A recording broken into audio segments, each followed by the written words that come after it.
میرے ساتھ ایک پاکیزہ رشتہ قائم کر کے تم اب جان بچا رہے ہو اور ہیلے بہانے سنا رہے ہو کہ تمہیں کچھ یاد نہیں؟ کیسے؟ مجھے یا خود کو جھوٹی تسلی دے رہے ہو؟ میں تمہارے بغیر نہیں رہ سکتی۔ مجھ سے بھی تم نے ایسی ہی محبت کی تھی، ایسی ہی کی تھی نا؟ اور یادداشت واپس آتی تمہیں یہ غلطی لگ رہا ہے، یہ سب کچھ بے معنی لگ رہا ہے؟ کل تک تو قبول ہے کا مطلب تمہارے نزدیک یہ تھا کہ میں تمہاری سب کچھ ہوں، اور آج تم اسی رشتے کو جھٹلا رہے ہو۔ کہنے لگا تمہیں کیسے سمجھاؤں میں اس لڑکی کو نہیں چھوڑ سکتا، کیونکہ وہ بھی محبت کرتی ہے میرے بغیر۔ پتہ نہیں کیا حال ہوا ہوگا اس کا۔ میں تمہیں اپنے گھر والوں کے سامنے نہیں لا سکتا، نہ تمہارا تعارف کروا سکتا ہوں۔ تم فرحان سے بات کر لو، وہ تم سے بہت محبت کرتا ہے نا۔ میں تمہیں چھوڑنے کو تیار ہوں۔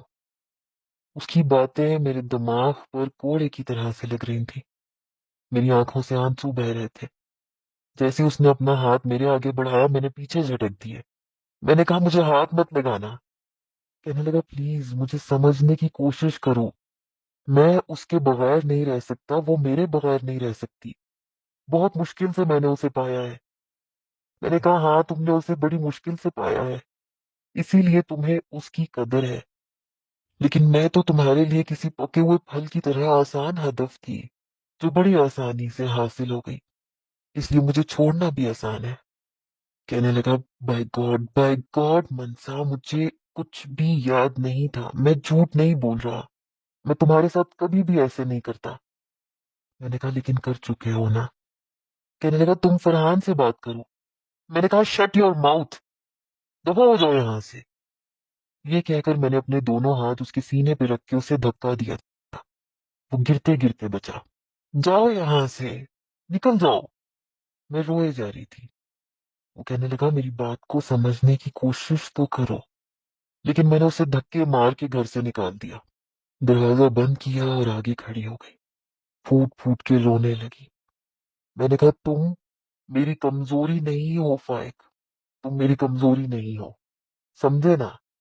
جاؤ چلے جاؤ، میں نے تمہیں آزاد کیا اپنے ہر رشتے سے۔ یہ 3 لفظوں کی ڈور رہ گئی ہے، اسے بھی تم توڑ سکتے ہو۔ میں رو رہی تھی، چلا رہی تھی، اور وہ تو شاید اسی بات کا منتظر تھا کہ باہر نکال دیا جائے۔ وہ جا چکا تھا، اس نے شاید میری باتیں بھی نہیں سنی۔ میں بہت رو رہی تھی، اتنا کہ شاید آج سے پہلے کبھی اتنا نہیں روئی۔ 2 دن میں بخار میں مبتلا رہی، اپنا ہوش ہی نہیں تھا۔ اس حال میں مزید یہاں جاب نہیں کر سکتی تھی، اس لیے چند مہینوں کے لیے میں لاہور چلی گئی۔ میرے والدین مجھے برا بھلا کہہ رہے تھے کہ اچھے خاصے نوجوان کو تم نے ٹھکرایا، اور جس کو تم نے اپنایا وہ تمہیں زخمی کر کے چھوڑ گیا۔ میں چپ چاپ سب کی باتیں سن رہی تھی، شاید وہ ٹھیک ہی کہہ رہے تھے۔ میں نے ہیرے کو ٹھکرا کے کانچ کو اپنے ہاتھ میں لیا تھا، تو زخمی تو ہونا ہی تھا۔ میں نے لاہور میں ہی جاب شروع کر دی، دوبارہ میرا فائق سے کوئی رابطہ نہیں ہوا۔ میں نہیں جانتی کہ وہ اسلام آباد میں کدھر رہتا ہے، کیا کرتا ہے۔ مری کو بھی میں چھوڑ چکی تھی، البتہ مری کے ہاسپٹل میں میرا ایڈریس تھا، اگر وہ چاہتا تو وہ مجھے ڈھونڈ سکتا تھا، میرے پاس آ سکتا تھا۔ لیکن وہ کیوں آتا؟ اس کی تو اپنی محبت تھی جو اسے مل رہی تھی۔ وہ لاہور کا ایک جانا مانا ہاسپٹل تھا، وہاں کئی سینئر ڈاکٹرز تھے۔ ایک سینئر ڈاکٹر کی عمر تقریباً 35 کے لگ بھگ ہوگی، کافی اچھے طریقے سے اپنے اسٹاف سے پیش آتے تھے، جولی قسم کے تھے، بچوں سے مریضوں سے مذاق بھی کرتے رہتے تھے، ہنسی ہنسی میں مریض کا علاج بھی کرتے تھے۔ البتہ میں چپ چپ رہتی تھی، اپنے کام سے کام رکھتی تھی۔ ایک بار مجھے کہنے لگے کہ آپ بہت سیریس رہتی ہیں، کیا تیسرا پاکستان آپ نے بنانا ہے؟ میں ہلکا سا مسکرائی۔ میں نے کہا کیا مطلب تیسرا پاکستان؟ کہنے لگے پہلا پاکستان قائد اعظم نے بنایا، دوسرا عمران خان نے، شاید تیسرا آپ بنانا چاہتی ہیں، تبھی اتنا سوچتی رہتی ہیں۔ ارے بھائی اتنا مت سوچا کریں، کچھ نہیں ہوگا پاکستان کا، صدیوں سے جیسے چلا آ رہا ہے ایسے ہی چلتا رہے گا، میں اور آپ کچھ نہیں کر سکتے۔ اس لیے سوچا، کہنے لگے پہلا پاکستان قائد اعظم نے بنایا، دوسرا عمران خان نے، شاید تیسرا آپ بنانا چاہتی ہیں، تبھی اتنا سوچتی رہتی ہیں۔ ارے بھائی اتنا مت سوچا کرے، کچھ نہیں ہوگا پاکستان کا، صدیوں سے جیسے چلا آ رہا ہے ایسے ہی چلتا رہے گا، میں اور آپ کچھ نہیں کر سکتے، اس لیے سوچا کم کریں اور ہنسا کریں، باتیں کیا کریں۔ اب یہ ڈاکٹر مہوش کو ہی دیکھ لیں، چپڑ چپڑ ان کی زبان چلتی ہے اور ہاتھ چلتے ہی نہیں ہے۔ مہینے میں 10 چھٹیاں ان کو لازمی چاہیے، کیونکہ ان کے خاندان کی شادیاں آنی ہوتی ہیں، اور 5 چھٹیاں یہ اس لیے کر لیتی ہیں کہ انہوں نے شادیاں اٹینڈ کرنے کے لیے ڈینٹنگ پینٹنگ کے لیے پارلر جانا ہوتا ہے، اور باقی کے دن یہ بس موج اڑانے کے لیے ہاسپٹل آتی ہے۔ ڈاکٹر مہوش نے ہمیں غصے سے گور کے دیکھا تھا، کہنے لگی جی نہیں سر، آپ تو بات کو زیادہ ہی طول دے رہے ہیں۔ ارے بھائی میری نئی نئی شادی ہوئی ہے، نئے نئے سسرال والے ہیں، اپنے ان لاس کو بھی تو دیکھنا پڑتا ہے نا۔ مہوش کی شادی کو 6 مہینے ہوئے تھے، اور ان 6 ماہ میں وہ کافی چھٹیاں کر چکی تھی۔ جب سے میں نے جوائن کیا تھا وہ میری بھی منتیں کرتی تھی، پلیز میرے حصے کی ڈیوٹی تم دے دو۔ میں چپ چاپ مان جاتی تھی۔ کئی بار وہ مذاق مذاق میں مجھ سے یہی پوچھ چکی تھی کہ آخر آپ اتنی چپ چپ کیوں رہتی ہیں۔ وہ ہارٹ اسپیشلسٹ تھے، سرجن بھی تھے۔ ایک رات میرے والد کو ہارٹ کا مسئلہ ہوا، میں بھاگی دوڑی انہیں ہاسپٹل لے آئی، حالانکہ ان کی آف ڈیوٹی تھی، پھر بھی میرے ایک بار کال کرنے پر وہ فوراً سے ہاسپٹل آ گئے۔ میرے والد کا بی پی شوٹ کر گیا تھا، مائنر سا اٹیک ہوا تھا، بروقت ٹریٹمنٹ سے کافی بہتر ہو گئے تھے۔ ڈاکٹر میرے والد سے بھی ہنسی مذاق کرتے رہے، کہنے لگے کہ کس بات کی ٹینشن لیتے ہیں آپ، ارے بھائی اس عمر میں تو ویسے بھی ٹینشن نہیں لینی چاہیے، بچے جوان ہو گئے، سب کی شادیاں ہو چکی، اب تو آپ کو بے فکر ہو جانا چاہیے۔ بلکہ میرا تو مشورہ ہے کہ اپنی بیوی کے ساتھ کسی حسین وادیوں میں گھومنے پھرنے چلے جائیں۔ ان کی باتیں ایسی ہوتی تھیں، سامنے والا مسکرائے بغیر نہیں رہ سکتا تھا۔ میرے والد بھی مسکرانے لگے، کہنے لگے بیٹی جس کا گھر بسا تھا اور برباد بھی ہو گیا۔ یہ سن کر میں نے بابا کو آنکھیں پھیلا کے حیرت سے دیکھا تھا، پھر آنکھوں ہی آنکھوں میں چپ رہنے کا مشورہ دیا۔ ڈاکٹر نے برجستہ میری طرف دیکھا، پھر خاموش ہو گئے۔ میرے والد کا ہاتھ پکڑ کر کہنے لگے آپ فکر مت کیا کریں، ارے ڈاکٹر ہے آپ کی بیٹی، کوئی معمولی لڑکی تھوڑی ہے، اور اس کی ٹینشن مت لیا کریں، یہ بہت اچھی ہے، بد نصیب وہ ہے جو اسے چھوڑ کر چلا گیا۔ میرے والد کہنے لگے کاش کہ وہ بد نصیب ہو جائے۔ یہ کہتے ہوئے انہوں نے گہری سانس لی، کئی آنسو میرے بھی دل میں اترے تھے، لیکن میں اسے بد دعا نہیں دے سکتی تھی۔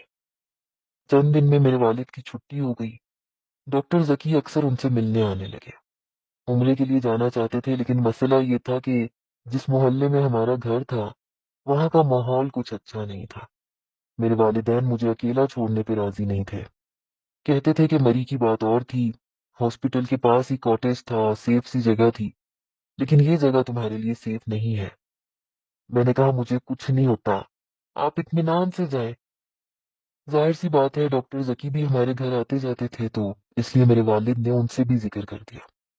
وہ کہنے لگے میرے بھائی کی شادی ہے، میں اسلام آباد جا رہا ہوں، اگر آپ کو مجھ پر اعتبار ہو تو میں منسا کو اپنے ساتھ لے جاتا ہوں۔ یہ سن کر میں نے کہا نہیں سر، میں کہیں نہیں جاؤں گی۔ وہ کہنے لگے آپ کی چھٹیاں میں لے لوں گا اور تنخواہ بھی نہیں کٹے گی۔ اچھا ہے ہلا گلا دیکھ لیجئے گا۔ میں نے کہا میں نہیں رہنا چاہتی اجنبی لوگوں میں، عجیب سا لگتا ہے جن سے کوئی تعلق ہی نہیں ہے۔ کہنے لگے تعلق بنانے سے بنتا ہے، آپ چاہیں تو میں تعلق بنا دیتا ہوں۔ میرے والد نے بھی یہ کہا کہ بیٹا تمہاری بات اپنی جگہ ٹھیک ہے، لیکن میں اپنی بچی کو کیسے وہاں بھیج سکتا ہوں۔ وہ کہنے لگے آپ کس بات سے ڈر رہے ہیں، یہی کہ میں منسا کے لیے غیر ہوں۔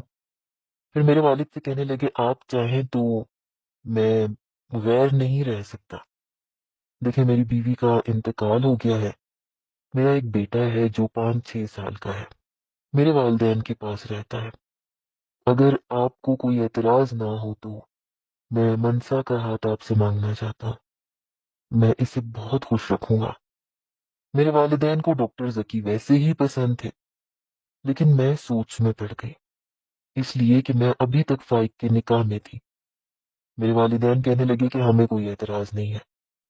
میں اپنے والد کی بات سن کے حیران تھی۔ انہوں نے کہا ٹھیک ہے، پھر اپنے ہاتھ کی سب سے چھوٹی انگلی میں پہنی انگوٹھی اتاری، جو کہ زرکون کے پتھر کی تھی، چاندی کی تھی۔ وہ میرے ہاتھ میں پہنا دی۔ میں تو ان کی شکل دیکھتی رہ گئی۔ کہنے لگے اب تو آپ کو کوئی اعتراض نہیں ہے، باقی اب آپ میری منگیتر ہیں، جیسے ہی آپ لوگ عمرہ کر کے واپس آئیں گے میں شادی کر لوں گا۔ میرے گھر والوں کو بھی کوئی اعتراض نہیں ہوگا کیونکہ میں انہیں بتا چکا ہوں۔ میرے والد نے ڈاکٹر ذکی کو بہت دعائیں دی، لیکن ان کے جانے کے بعد میں بھڑک اٹھی۔ بابا یہ آپ نے کیا کیا ہے؟ آپ نے مجھ سے پوچھا تھا؟ وہ کہنے لگے ایک فیصلہ تم نے خود کیا تھا، ہم نے مان لیا تھا، اور تم نے اس کا انجام بھی دیکھ لیا ہے، اب ایک فیصلہ تم بھی ہمارا مان لو۔ میں نے کہا آپ کیوں نہیں سمجھ رہے، میں ابھی بھی اس کے نکاح میں ہوں، اس نے مجھے طلاق نہیں دی ہے۔ میرے والد کہنے لگے جب اسے یہ رشتہ قبول ہی نہیں، اور وہ یہ کہتا ہے کہ جو کچھ ہوا وہ اس وقت اس بات سے واقف نہیں تھا، وہ اپنے ماضی سے واقف نہیں تھا، تو کیسا نکاح؟ یہ سب بے معنی ہے، اور ایسا کوئی پاگل یا دیوانہ شخص جسے اپنا ہوش نہ ہو، اس کا نکاح نکاح نہیں ہوتا۔ میں نے کہا نہیں بابا ایسے نہیں ہوتا، اسے اپنا ماضی یاد نہیں تھا، لیکن سب کچھ یاد آ جانے کے بعد بھی اسے یہ یاد تھا کہ اس نے مجھ سے نکاح کیا تھا۔ میں رونے لگی۔ کہنے لگے لے لیں گے اس سے بھی خلا، میں مقدمہ کر دوں گا، 3 پیشیاں ہوں گی، فیصلہ تمہارے حق میں ہو جائے گا، پھر یہ قصہ ہو جائے گا ختم۔